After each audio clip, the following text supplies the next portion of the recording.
Cinema. It is the greatest, most challenging frontier in all of the arts.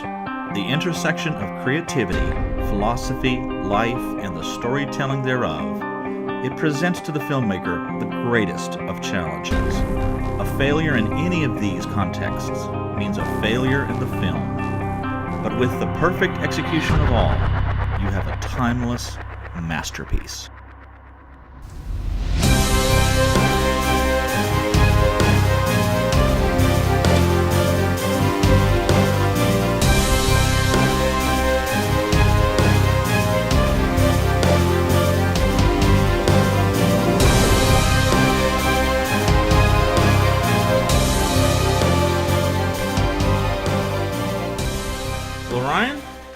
I believe it is that time again. Time for another episode of Beckner and Lipscomb at the movies. And this evening we're going to do one of your favorite movies. I wouldn't say it. I wouldn't throw it into the category of one of my favorites, but it's a movie that I definitely have a lot of appreciation for. A lot of people don't really know about. Okay. I was very low key. I actually rented this movie on a one-offer back whenever video stores were still a thing, ages ago now. But just picked it up one night at a video store and kind of fell in love with this movie and thought it was didn't really get the credit it deserved in my opinion. Did it have a very Sublime effect upon you? Oh wow. How many more you got? You got any more? The name of this movie that we're going to talk about today is called Sublime. So, as you can see here, Matthew's probably got 3 or 4 more Sublime jokes. I'm going to save them for later. But it's that time. It's time to dim the lights, fire up the camera, roll trailer. All right, make a wish, George. Everyone's coming for you. You're 40 years old. Today is the first day of the rest of your life. Happy birthday. George? My dream. I was falling. So vivid. It's tomorrow. You're worried about tomorrow. It's a routine procedure. I know. It'll be fine. All right. When you close your eyes, there's nothing to see but memories. Dial 876. Dr. Lecter here. Dial 876. You know there's something wrong, don't you? It's like a feeling I have.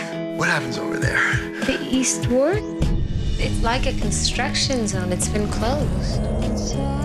Whoa. That's an olive tree. This one will live long after I'm gone. I'm gonna keep you alive for the rest of my life, if that's what it takes. I understand there's been some confusion and that you're agitated. We'd have to establish the timeline, the chain of events that led to all of this. You know what they say? Maybe people who die in their sleep, they're actually dreaming of falling. You ready for a little lesson? A dose of reality? You can't just look into someone's eyes and get a sense of their soul, George. You gonna betray me, Judas? Do you know what I am? You can tell me what they've been putting in this IV here. Now, you're gonna face your fear. You won't be afraid no more. I'll set you free. I want to leave this place. I want to leave this place right now! Leaving is not an option, Mr. Greaves. Mr. Greaves. Mr. Greaves. Happy birthday, Daddy. Sublime. Unrated and only available on DVD. Well, Ryan, today we're reviewing a film, Sublime, 2007. Did a little bit of research on this film. Okay. It was what do we got? What do you got here? actually shot in 7 days. Okay. Makes sense. And looks, I felt like it really was. Now I'm getting a little ahead of myself. So before I go into my review of the film, I'll let you argue for what was the word you used? Just unparalleled cinematographic excellence. No, that's nothing like what I said. You didn't say that? I think it's story and what it's trying to do is what I like about this movie so much. I think this was more of a sort of an experimental film. And for any of you that are going to watch this film, and this review is going to have spoilers in it for sure. There's no way we can really discuss what's going on in this film without giving away certain things. So, but I think that whoever wrote this and the direction it was going is it may have not been effectively put on screen as possible, but I thought they did a pretty good job. And I think it plays with a lot of ideas that I think are really, really interesting and things that I pondered on in my own time, on my own and stuff like that. And the basis of this movie is a guy goes in for a routine surgery, and we see a little bit of backstory with him, things that he's going through. We learn about things that he's fearful of is really what the movie kind of plays on. We have flashbacks through what he's dealing with presently to what appears to be like almost a week or a couple days before him actually going in for the surgery. Long story short, what happens here is this guy, something happens during his surgery, and he goes into a vegetative state. And what we are seeing throughout the movie is,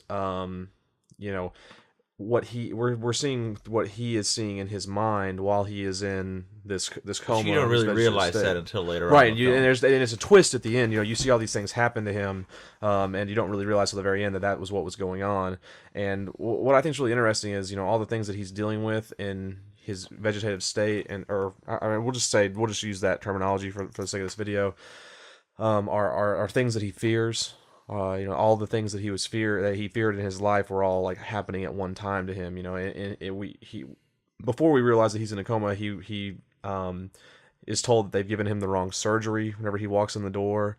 And there's some interesting play, play off that whenever they're going back and forth with these flashbacks, and that was something his brother was talking to him about, things that are happening within hospitals and whatnot, and that develops, some sort of internal fear within him. He has a fear of his wife leaving him. We learn through the flashbacks, where his wife, where his brother is talking to him again, and he's saying do you make her happy? Do you make your wife happy? Do you think she's happy, etc., etc.? And then during this vegetative state, he sees his wife having an affair with the doctor that gave him the wrong surgery. So he's just dealing with, in his vegetative state, all of these things that he is, dreadfully fearful of. But then he also has sex with the nurse, right, as well. So is that like a dialectic where you're seeing both sides of the fear, that she's going to have an affair, but then he has an affair as well? Could be. I mean, I hadn't really perceived it like that. I thought there was some sort of like that. That's one of the gray areas of this film for me. I didn't really like.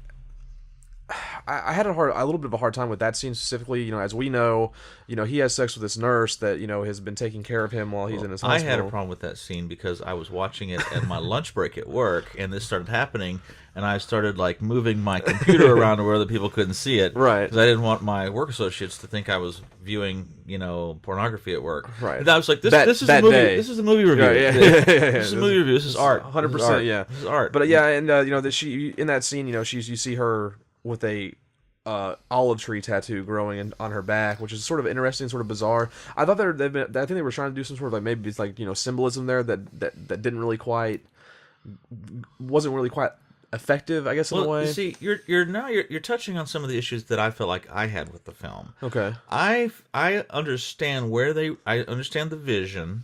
I watched some of the interviews with the writer and the director on the DVD. And I understand what they were trying to do. I understand where they were trying to go. I saw how they were trying to articulate it. The issue is that, as is the nature of films, they're art. We think of them sometimes from a purely capitalist, that they're creating a product and they're trying to sell it. Right. But a quality delivery is a product that you create, and you put time into it. You become intimate with the elements of that, and you develop, my term for it is the tyranny of the familiar, in that you are seeing the same thing day in and day out. You wrote it, it's your baby. And we've talked about this before. Some films that are created, there is no doubt in my mind that to the directors and even the actors involved, it is the greatest thing that they have ever done. But you do what's called dailies, is where you let other people see what you're doing, and you gauge their reaction, and you do that for the express purpose to get outside of your own head, to see what other people are experiencing on first blush, because you created this. You've got this whole universe in your head. And I'm the worst at this sort of thing. I understand things, but I have to be careful when I'm explaining something to someone that they're able to follow all of my tangential connections that I understand. Right, yeah. And it can be very frustrating sometimes.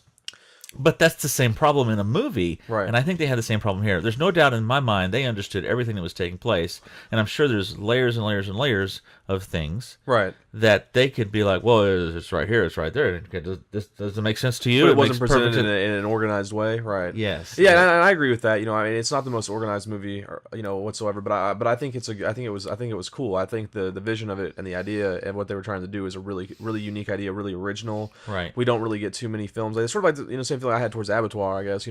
Overall, it wasn't like like a grade A, super 100% amazing film. But I think stuff like that's interesting because that is an original idea. That's an original concept. It's not Transformers '87. It's not this same mumbo jumbo garbage we're getting in the theaters. Day in and day out. This is like somebody taking something, an idea, something that or even take it a little bit further. This is this is something that we don't know about. We don't know what's going on in someone's head whenever they're in a coma. We don't know what they're experiencing. We don't know, what that feels like, or if there's any sort of, I know they're somewhat, they're alive, but they're not conscious. There's no conscience, cognitive, abilities going on there. Right. And this is a vision of what is a possibility. This could possibly be a plausible scenario as to something that you're dealing with. Maybe somebody who's in a coma that wakes up, they would never even remember these things. It's just interesting. Interesting in psychology there. And I really liked it. It was a movie that made me think, a little bit, especially with the way the ending wrapped up and everything. Right. And I thought it was really cool, I think that, on a deeper level, minus the disorganization, stuff like that, this movie does a lot of stuff with the law of attraction, which I think is a very interesting subject within myself. Something I've done a little bit of research on my own. Like, I'm not as in-depth as some people are about it, but I think it's interesting that, all of these things that this man feared were becoming real for him. Every single, it was the black guy as his nurse, which I thought was an incredible scene. One thing I will say, about there's some spotty acting in this, and obviously there's some spotty filmmaking. But I thought the scene whenever the black guy came in there. I'm glad you at least admit that. No, yeah. I think the scene whenever the black guy came in there though, and was like, I am, and he's like, who are you? And he tells him like, I am, the thing that goes bump in the night. He was representing everything that man feared.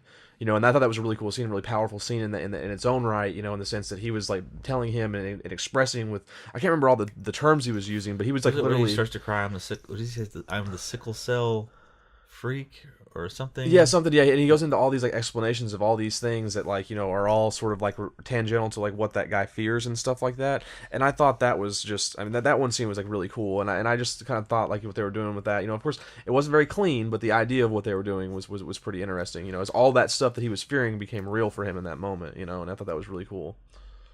Yeah. But I don't know. I'm a little bit of a fan of like psychological horror. I'm a little bit. That's why I liked Oculus so much. That's why I'm a bit like of a nerd for that sort of thing. Because I think the stuff that's in here is scarier, or stuff that you can do in here is scarier than a monster. As much as I love seeing like a good horror movie monster, the stuff that's up here can really mess with you. Right. I think we've talked about as a concept the idea of discursive horror, or horror that is on a different dimension than which you normally comprehend it, and that's a good carrier signal for authentic fear, especially in the modern world. Right. Yeah. We like Ghost in the Darkness is a kind of a thriller and a horror film about a lion that's killing people, and in the modern world we're not getting chased by lions, but we may be getting chased by our existential despair. Right. That our phone is listening to us and recording all of our conversations. Right. Yeah. People taping the eye camera on their televisions because they're afraid. Somebody I think posted, I don't know if it was Photoshop, that Mark Zuckerberg of Facebook, actually somebody said somebody had a picture of him with his computer and he had his thing taped. Oh, really? Okay. I don't know if that was photoshopped or if it was real. But what does that say? Yeah, of course, yeah. But yeah, on that same note, I think this movie, the thing that's interesting to me, or what makes it kind of like a horror film is not, any of the stuff that you see, any sort of he is helpless to the things that he fears. In that movie, that's what a douchebag, Matthew. How did you not turn that on silent? No, I'm kidding. This is a fear I have. Right? Yeah, exactly. Yeah. Of getting Facebook updates during my movie reviews. But yeah, and I think that's what made this movie to me, a bit above, what I consider bad or average films. Is that that was the horror in this, was he was helpless to like all the things that he feared during his vegetative state there, and I thought that was a really, really cool like sort of situation. That how scary would like imagine being him in that scenario, right? Imagine thinking all that was real, like being in that hospital and they've given you the wrong surgery, and now they're having to amputate your leg from an infection that you got from the nurse, and they cut his whole leg off. His wife's having an affair while he's in the hospital, and the affair is taking place in the hospital that he's in, and he just keeps getting drugged with some drug that he doesn't understand what it is, and it makes him like drowsy and fall asleep. That would be miserable. That would be terrible. That would be absolute hell. And like the helplessness and the helpless. I mean, I can't think of another word here, but like the helplessness that he's in those moments, man, is like that's dire. That's brutal stuff. I would be so stressed out if that was me. Like if I was in that scenario, like I would lose my mind. I would literally lose my mind, which I mean basically is more or less what we see him do or whatever. But well, in your case it'd be sharks, right? Yeah, just be nurse sharks that just keep coming into there. There is as a tangential thought, there is actually a shark called a nurse shark. Did you know that? No, I didn't know that. See, if you just knew more about sharks, you wouldn't fear them as much. Yeah, they're very gentle creatures. Right, no, shark, man. But yeah, for me, I thought it was a really cool film. It's done by Raw Feed, which is a company that I don't even think exists anymore. Back in the day, back in like the DVD horror era, that was a pretty most of the stuff they put out was pretty good quality stuff. It was more art housey, sort of like A24, what we have now, which would be like who's done Neon Demon, who's done Ghost Story. That company is it's a bit more art housey. The Raw Feed reminded me a lot of that. I hate to see that I'm not really seeing anything from that company anymore. But I mean again I don't think that they really had any too many like real big banger films come out. I mean this one got like some 40% on Rotten Tomatoes or something like that, which I think is a little bit unjustified. But in terms of like an overall the cinematography of it, that would make sense though, I guess, in a way. Well, it's 5.3 on IMDb, 5.3 out of 10. Rotten Tomatoes 33% score 37. Yeah. So that's but I also think that there's a lot of people that didn't get this movie though, in a way as well. Like I mean, whether or not they liked the way it was filmed or here's the thing. My philosophy is like to look at take an example of one of our favorite directors, M. Night Shyamalan. His first directorial debut that put him on the map was The Sixth Sense. Correct. Now, great movie, top 100 all time. What makes that movie great is that there's all this stuff going on, even down to the fact that there's like red is used throughout the film. You go back and watch that, you'll see red, like a red rose, a red door. Right. There's all kinds of different red that's in that film. So there's a lot of stuff going on there, but you see that on a second viewing or a third viewing, and this marks a quality film in that, and this is why I argue that many films deserve a second viewing. In that the first time you watch it, you're caught up in like a degree of superficiality. Right. Yeah. You're like following the plot. You're like listening to the dialogue. You're gonna want to know what happens. You've got this typically a protagonist has set up with an antagonist, and you've got this this crisis, and how is it going to be resolved? When you go back and watch it again, what marks a great film, I believe, is that you can go back and like watch No Country for Old Men. Two or three times, and each time there's a depth to that film that you're going to appreciate each time. Too, Fargo, great film. You could just sit there and watch that almost practically without any sound and just be taken in with the landscape. Right. Yeah. Another film that I would argue was like that was Wind River. I mean, just gorgeous scenes of the snow, and that pulls you in. It's an entire element. A carrier frequency of that film. There's some films like that too that also fail doing that miserably, and one of those would be a film that we both disagreed or both thought was pretty miserable, A Cure for Wellness. That movie did a poor job of that. Yes, that should have been a great film. Yeah. But I just think it messed it up. Yeah. But I was just offering a counterexample of something that was trying to... And I could see how this movie could be thrown into that sort of that same category with what it was doing as well. It makes sense. I just liked this. I just simple as that.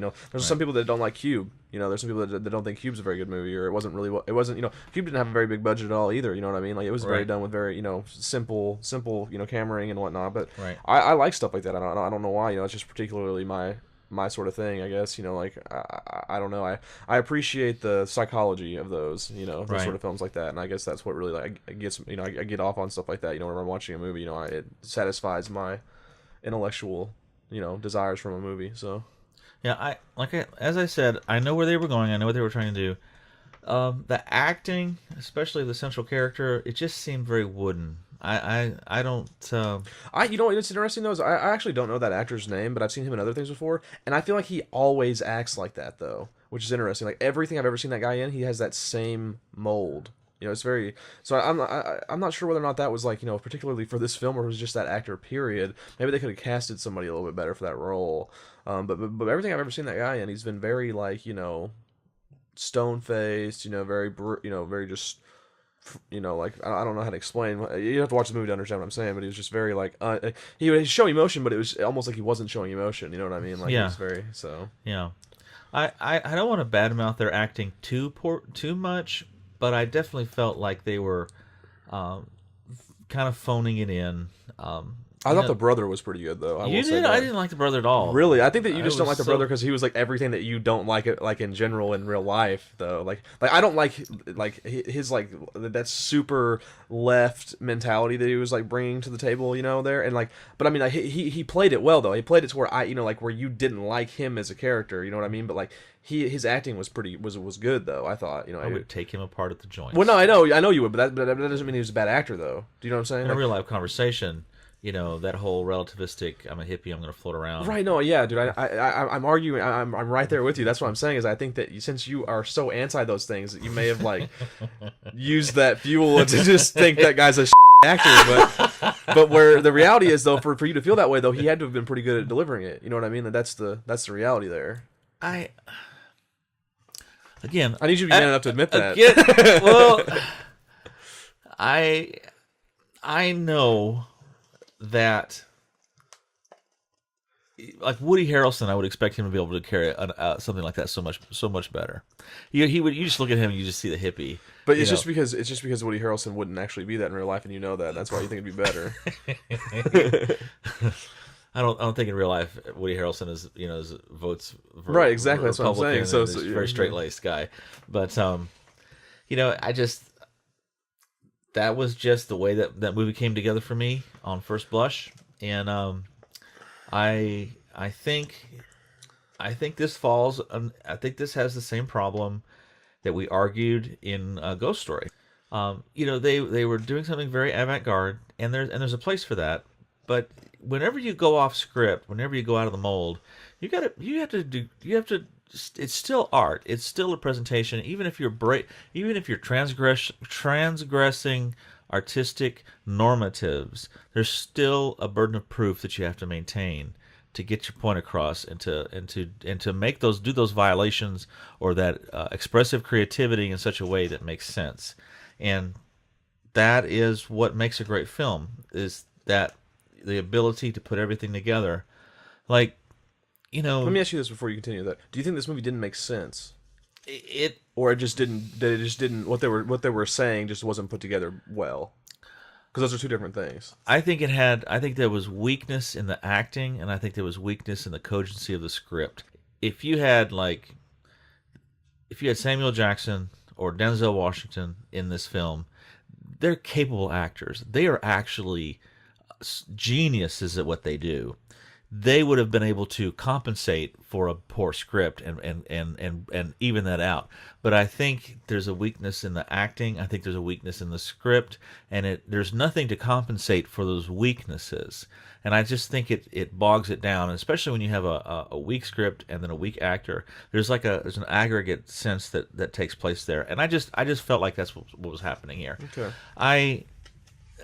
I think that is what most people, how they would interpret this movie, and they would come across.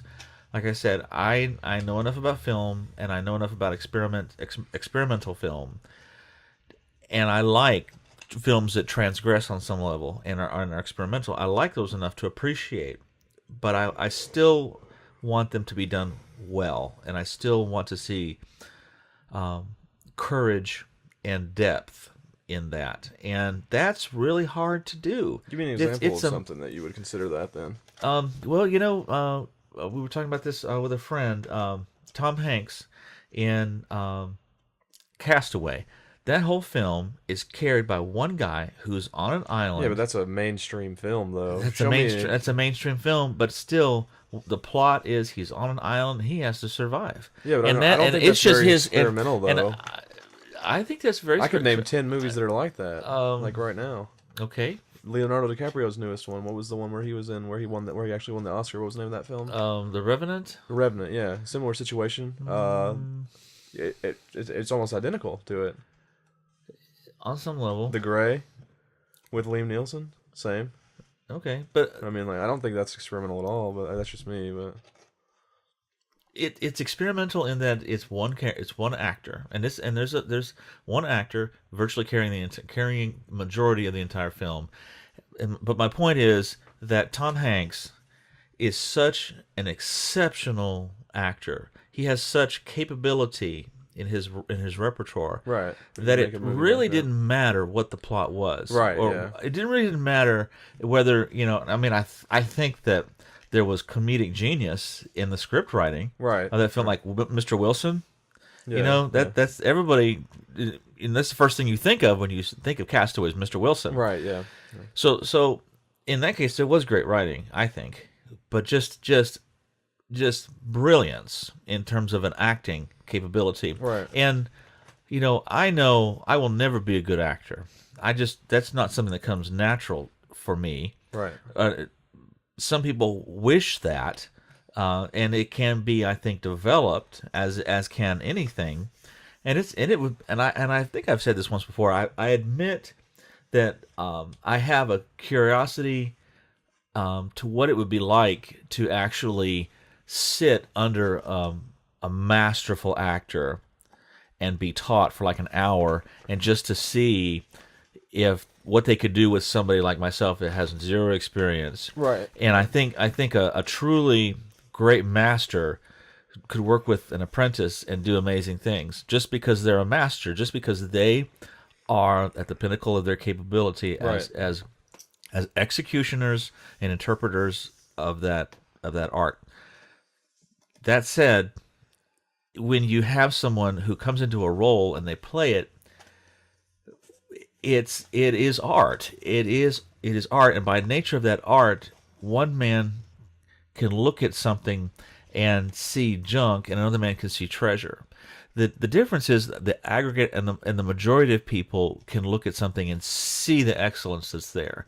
And how do you make a great actor?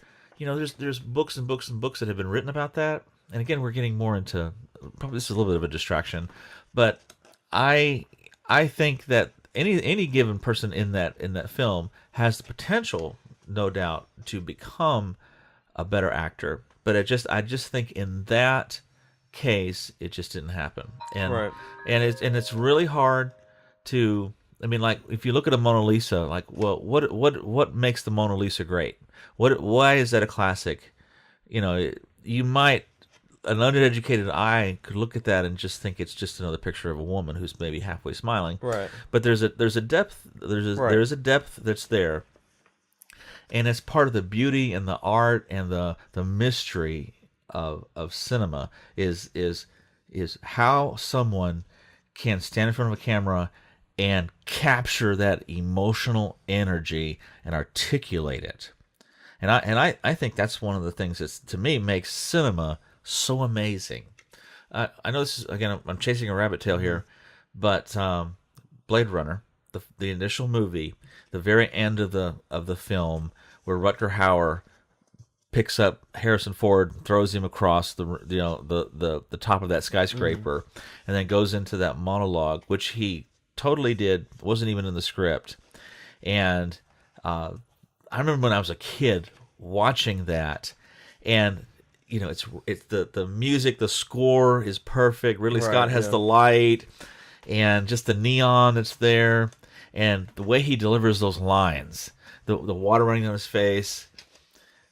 That's great cinema. That's great acting. And how he was able to do that, I don't know. I don't know where that comes from. Right. But yeah. when you see it, you know it's there. Right. Yeah. Yeah. And I didn't see that here. And I don't mean anything Yeah. personal with the actors. Except that you all suck. I mean,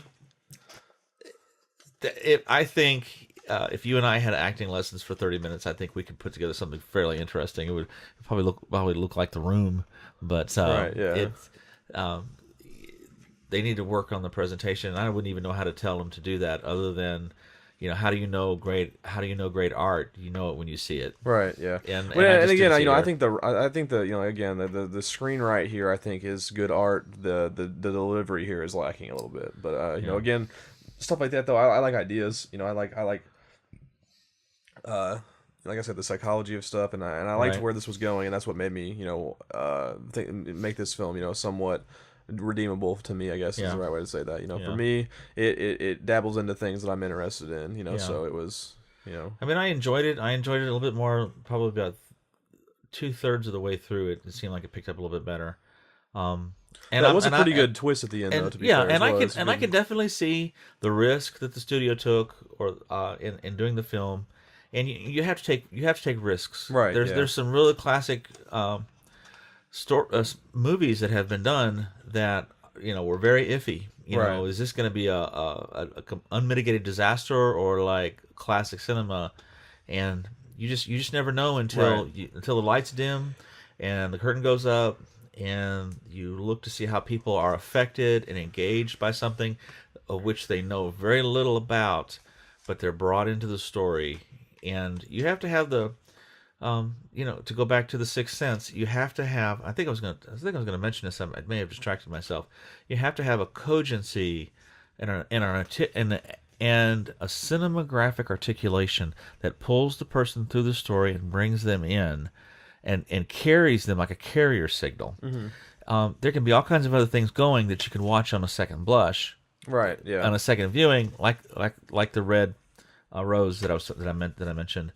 But you have to have that initial story and the initial capacitance for imagination, right? Yeah. In there. And but do you? And this didn't. There was no. Do you think the chaos could have been intentional in this, though?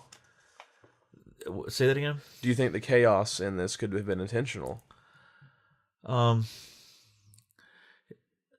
Possibly. Would that give the movie more merit if it was, to you? Slightly more, slightly less?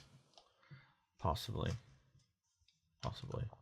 Okay. Well, yeah, it's just something to think about, too. It's like, this is a very, I wouldn't know how to describe this movie to someone else, you know what I mean? It's just a movie that you would just have to kind of check out for yourself. It dabbles into some, pretty deep psychological ideas, So, if we're going to talk about other films that are like this, there's actually a film that we should maybe do a review on sometime. It's a lot like this, called Rigor Mortis. Okay. And I think that in that film, it's a Japanese company that makes it, and it's a play off of the whole rigor mortis ideology. It's where your muscles still have movement in them after you've died and whatnot, and they're playing on like that period of time that can occur, and it shows like what this person sees in their mind, just like this film does, but it's just a coma or whatever. Rigor mortis can actually raise you up. Right. Yeah. But it's actually it's done a lot more effectively. It's a bit of an artsy film as well. This guy deals with like a whole fantasy world. Like ends up being vampires and stuff, and it's very very deep, and it's pretty. I've heard stories of old funerals, like in the days before embalming, where they'd have wakes, and the corpse would stand up in the coffin. Oh man, yeah. That would give people nightmares for the rest of their lives. Yeah, and that's a if you're looking for something like this, or if somebody this is somebody that you're watching this review and you were a fan of this film and liked more stuff like that, I would highly suggest that film as like another similar sort of stylistic ideology. Okay. So, yeah, I would give this movie I like this movie, so I'd give it probably like a 6 or a 7 myself. Matthew's probably gonna give it like a 33%. Things that I like. Okay. I like the boldness. Nothing. No, I like the boldness. I like that they try to take the issues of the fear of the modern man, right, and try to explore those. And in this case, they're using a prototypical white male, right, yeah, and exploring his fear. I also understand that they tried to do that in a different way, so that it wasn't a cliche. Right. Yeah. so I respect that. I just don't think it came together. I think for them, I think they were suffering from the tyranny of the familiar. I think it was their baby, and I think it made a whole lot more sense to them than it does the average person on first blush. Right.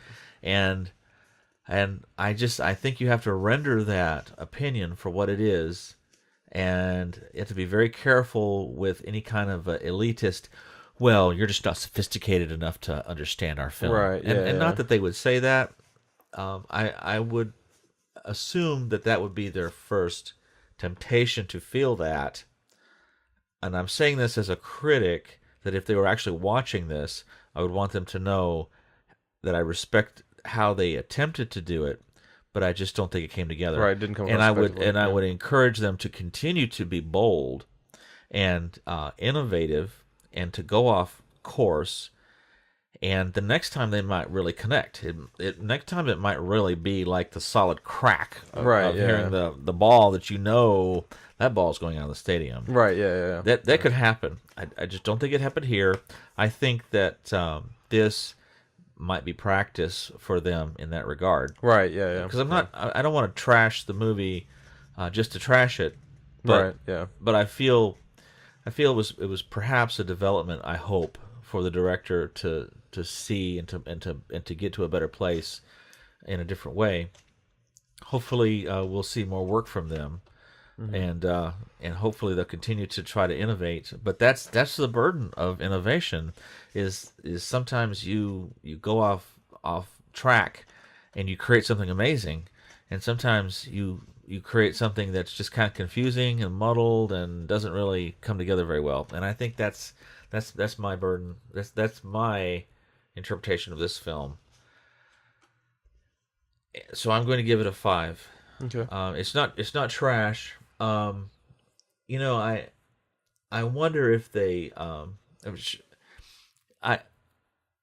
there were so many things that I think they could have left out. The her grinding on him. I felt like I was watching Forrest Gump there. When she takes his hand, and it's just like, you ever been with a girl, Forrest? Yeah, right, yeah. That was kind of cheesy, and that was a great area. I'm like, you've already have enough violence in this film. You don't have to put a sex scene to get the R rated. So that's ridiculous. I know we've talked about that. Yeah. The garbage that they do. Yeah, so that they was can definitely secure a gray the R area in this film. That wasn't necessary. Yeah. I think him taking the shears and cutting up his hands, that was kind of stupid and didn't really make sense. And again, that was poorly acted, how he was, writhing in pain. The movie that we're going to review next, there's a scene in that film when the alien actually crushes that man's hand. That was well done. Yeah. You sense the fear and the palpable tension and the agony of that man's bones being crushed, right. as well as the horror of his fellow astronauts watching that take place. That was well done in that film. The torture scenes in this film just don't hurt my hand. I mean, that's kind of how I felt. Like that really should not have made it past the editing floor. But again, let's do 5 on that, and hopefully maybe we'll see some better work from this creative studio. I think they tried, and they deserve some degree of respect for making an effort and putting something together. I hope that the next time they put something together, and if they try to do this, if they could continue to be creative and innovative, that perhaps next time it'll be more of a solid film. But that's let's go through our list here. Pace. I didn't feel like the pace was very good. It kind of drug. The hipster brother really got on my nerves. Yeah, of course. As we've already talked about. Dialogue didn't really do anything for me. Story, it was original. I mean, it was a different. And characters, they didn't really seem that good to me. Actually, except for the brother. Effects. Were they using ketchup there? Squirting to... Yeah, some of the effects. There's also that one shot. I don't know if you saw it or not in there. That it's just something I've always kind of laughed at whenever I thought of this movie. But there's that bird after he gets outside, and they do like a CGI bird. And it looks so bad, man. It's like a crow. It's like a CGI crow, and it's so bad. Like you can just it's just brutally bad. Like it doesn't have any relevance. That's what was so weird. It's just like all of a sudden out of nowhere you just have this CGI bird, and it's just like, was that supposed to be? I mean, like maybe you and I are not intellectually sophisticated enough to understand what's going on there with that part of it. But I mean, like, Well, I just thought that was brilliant. yeah, that was a good looking bird. That was a good looking bird. Yeah, that was one. Maybe they had cost overruns, and so they hired a 6th grade class Right, as their art project to get Adobe Illustrator or something put together. But yeah, nothing much more to say. Yeah. But yeah, if you like intellectual movies, definitely check this out. I think it'll get you thinking a little bit. And I would agree with that. If you're willing to come at it with a little bit of imagination and kind of compensate for where it didn't really connect, and don't watch this film on your lunch break at work. Right. Yeah. Don't do that. Yeah. Because I don't know how to heal you when I'm broke. yeah. Anyway. So you said what? 7 and 5, and I believe that wraps up for this episode. Please be sure to check out some of our social media things that we have online. We have Twitter, Facebook, Instagram. So please connect with us, like this video, and we've got more to come in the pipeline. And we appreciate all 3 of you who watch this. But we're doing this for the fun of it, and we hope that in these discussions that we can drill down a little bit better and make you the king of the water cooler movie talk at work, so where you can bring some game to the conversation. That perhaps we've given you some ideas, so that if somebody brings up, "Hey, did you ever see that movie Sublime?" you could be like, "Yeah, let me tell you about it." So anyway, we appreciate you watching, and please stay tuned, and we'll have some more coming up shortly. But again, this is it's our privilege to bring this to you today. I'm Matthew Lipscomb. And I'm Ryan Beckner. And we're Beckner and Lipscomb at the movies. See you later. Bye-bye.